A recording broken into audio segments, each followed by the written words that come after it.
I want to talk about what just happened in the CS2 market. And if you don't play CS2 or you're just unaware of what happened, the entire market fucking crashed. Now, if you don't know what CS2 is, I'm going to give you a brief explanation of how the game works. It's a first-person shooter, but in the game, there's a such thing as skins for your weapons, your knives, your gloves, and this is how they work. The skins are created when you take a loot box and a key. You buy a key to open the loot box, and when you open it, you get a skin of varying quality, the lowest of which being blue, followed by purple, pink, red, and the highest of which being gold. These are your knives and your gloves. They're the most rare and the most valuable. Now you might be wondering, well, how much could these skins possibly be worth? The most expensive CSGO skin ever sold was valued at $1.5 million.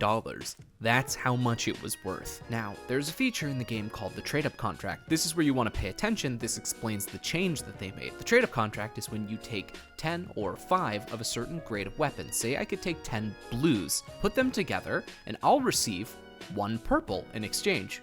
This was allowed to occur up to red quality items because gloves and knives were too rare. They didn't want to compromise the rarity of these items until just the other night when they released an update allowing you to trade up 5 red items for 1 knife. Now, a lot of people don't know how big the gambling scene and the skin scene is.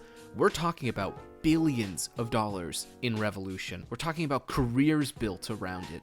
Everyone is sponsored by some gambling site. Everybody's doing case openings, streams, gambling. It's pandemonium. I mean, the scene literally saw a loss of billions of dollars overnight. For example, I didn't lose too much. I actually had a lot of low value reds which shot up in value because people are buying them to turn them into knives. I ended up profiting, but a couple of my friends lost hundreds of dollars. Now you might be thinking, well, that's your own fault. You put thousands of dollars into virtual video game items, but it's really not that insane. A lot of people see this as something that was relatively stable. These items only went up in value over the years.